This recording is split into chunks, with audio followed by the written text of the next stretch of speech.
మనతో పాటు బీజేపీ మాజీ ఎమ్మెల్యే సీనియర్ నాయకులు చింతల రామచంద్రారెడ్డి గారు ఒకసారి ఆయనతో మాట్లాడించేటువంటి ప్రయత్నం చేద్దాం. సార్, నిన్న సుప్రీంకోర్టు ఇద్దరు ఎమ్మెల్సీల యొక్క నియామకాన్ని కూడా నామినేషన్ను కూడా రద్దు చేసి తీర్పు ఇచ్చింది. ఆ తీర్పుకు సంబంధించి మీరు ఏం చెప్తారు? ఒకటి, రాజ్యాంగ వ్యవస్థ ఏదైతే ఉందో ముఖ్యంగా జ్యుడిషియల్ లెజిస్లేషన్ ఈ రెండు కూడా సమాంతరంగా జరిగేటటువంటి లెజిస్లేషన్ డిసైడ్ చేసినటువంటి పార్లమెంట్లో అసెంబ్లీలో తీసుకున్నటువంటి నిర్ణయాలకు అనుగుణంగా ఈనాడు రాజ్యాంగబద్ధంగా సుప్రీంకోర్టు కానీ హైకోర్టు కానీ కొన్ని నిర్ణయాలు తీసుకుంటారు. వారు ఇచ్చినటువంటి తీర్పుని భారతీయ జనతా పార్టీకి ఎట్లా చెంపపెట్టని మాన్యులు శ్రీ కేటీఆర్ గారు అంటారు. వాళ్ళయ్యా ఆనాడు ఇచ్చినటువంటి వాళ్ళని ఏదైతే ఇద్దరిని కూడా ఎమ్మెల్సీలని రిక్రూట్ చేసినటువంటి అపాయింట్మెంట్ చేయించినటువంటి ఆయన అది తప్పు అని చెప్పని న్యాయ వ్యవస్థ చెప్తే దానికి భారతీయ జనతా పార్టీకి మేము వాళ్ళని అపాయింట్ చేసినామా?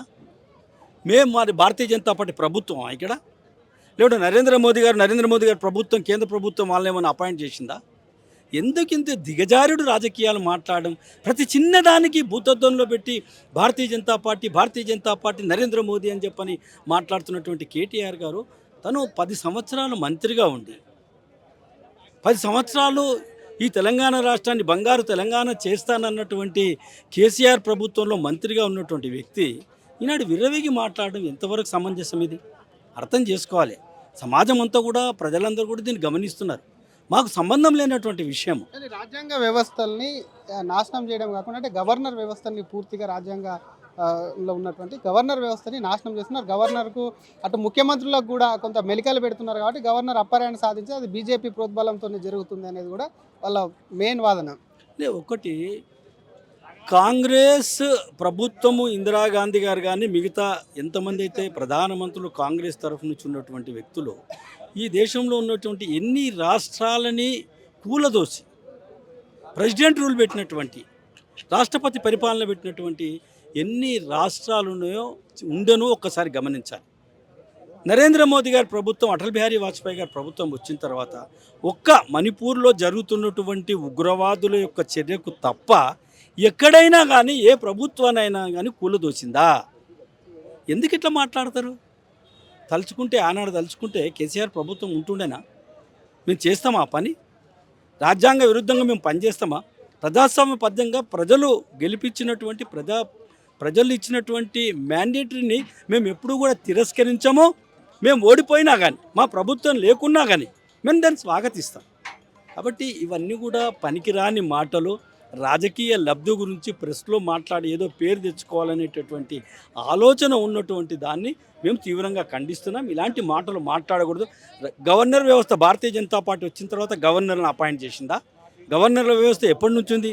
ఈ భారతదేశము స్వాతంత్రం 1947 ఆగస్టు 15 వచ్చినప్పటి నుంచి కూడా ఈ గవర్నర్ వ్యవస్థ ఉంది. కాంగ్రెస్ పార్టీ వాళ్ళే గవర్నర్లని అడ్డం పెట్టుకొని తెలంగాణలో ఎన్టీ రామారావు ప్రభుత్వం కూలదోసింది ఎవరు? రామ్లాల్ అనేటటువంటి వ్యక్తి గవర్నర్గా ఉండి ప్రభుత్వాన్ని కూలదేయలేదా? తెలియదా? ఇది నెల రోజులలో వెంటనే మళ్ళీ ఆ ప్రభుత్వాన్ని రీఇన్స్టేట్ చేసి శంకర్ దయాళ్ శర్మ గారు వచ్చి ఎట్లా రీఇన్స్టేట్ చేసిండు తెలియదా? మాకా మీరు నీతులు చెప్పేది? మా గురించా మీరు మాట్లాడేది? ప్రజాస్వామ్యం గురించి మాతోనా మీరు మాట్లాడేది? మమ్మల్ని నిలదీసేది?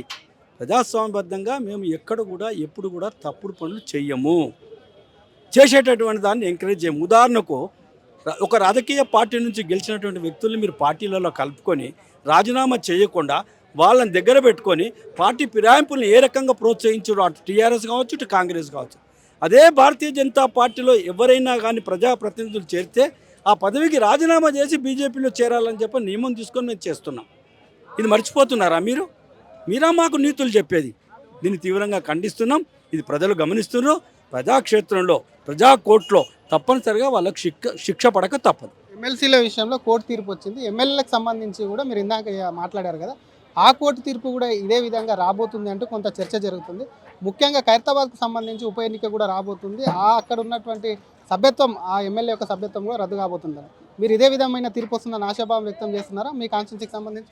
లేదు, నా కాన్స్టిట్యూన్సీ అనేటటువంటిది ఒక్కటి ప్రత్యేకంగా నేను ఎప్పుడు కూడా ఆలోచించాను.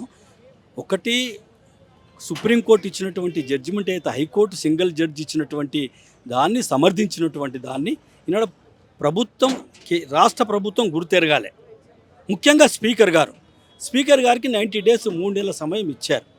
చూద్దాం స్పీకర్ గారు ఏ నిర్ణయం తీసుకుంటారో మనం చూద్దాం. ఎందుకంటే ప్రజాస్వామ్య పద్ధతిలో ఏదైతే న్యాయ వ్యవస్థ ఇచ్చినటువంటి తీర్పుని ప్రజల ద్వారా గెలిచినటువంటి ఎన్నుకోబడ్డటువంటి వ్యక్తి ఈనాడు స్పీకర్గా ఉన్నటువంటి వ్యక్తి ఏ నిర్ణయం తీసుకుంటాడో చూద్దాం. అది అందరం కూడా గమనిద్దాం. నేను ఏది కూడా పార్టీ ఆశించి ఏదో జరుగుతుంది అని నేను భవిష్యత్తు ఏది కూడా నేను చెప్పను. తప్పనిసరిగా న్యాయం జరుగుతుంది అనేది నేను ఆలోచిస్తాను. బై ఎలక్షన్ వస్తే చింతల రామచంద్రారెడ్డి రెడీగా ఉన్నారా? నేను బై ఎలక్షన్తో పార్టీ రెడీగా ఉంటుంది. చింతల రామచంద్రారెడ్డి కాదు, పార్టీ ఏ నిర్ణయం తీసుకుంటుందో పార్టీ నిర్ణయానికి అందరం కూడా కట్టుబడి పనిచేస్తాం. Thank you sir. ఇది ఎమ్మెల్సీల విషయంలో కూడా సుప్రీంకోర్టు ఇచ్చినటువంటి తీర్పును స్వాగతిస్తూనే అసలు రాజ్యాంగ వ్యవస్థలను నిర్వీర్యం చేసినటువంటి వాళ్ళు బీజేపీ పైన రాజ్యాంగ వ్యవస్థల మీద మాట్లాడడం సరికాదంటూనే ఎమ్మెల్యేలకు సంబంధించినటువంటి అంశంలో కూడా స్పీకర్ తగిన నిర్ణయం తీసుకోవాలి. వీలైనంత తొందరగా స్పీకర్కు ఉన్నటువంటి అధికారులు ఉపయోగించి వారికి సంబంధించి ఒక డిసిషన్ తీసుకుంటే డెఫినెట్గా కూడా దానికి బీజేపీ కూడా సిద్ధంగా ఉంటుంది. బై ఎలక్షన్ వస్తే పార్టీ బీజేపీ అందులో పోటీ చేసేందుకు కూడా రెడీగా ఉందంటూ మాజీ ఎమ్మెల్యే చింతల రామచంద్రారెడ్డి అంటున్నారు. కెమెరామెన్ గజపతో శ్రీధర్, RTV, హైదరాబాద్. తెలుగులో న్యూస్ కి ఫాస్టెస్ట్ యాప్ ఇప్పుడు టోటలీ న్యూ అవతార్లో జస్ట్ 5 seconds లో కంప్లీట్ న్యూస్. సోషల్ మీడియాలో ట్రెండ్స్ కి one stop solution. Live TV app voice search option తో ఇప్పుడే డౌన్లోడ్ చేయండి లేదా అప్డేట్ అయిపోండి. యాప్ లింక్ డిస్క్రిప్షన్ లో ఉంది.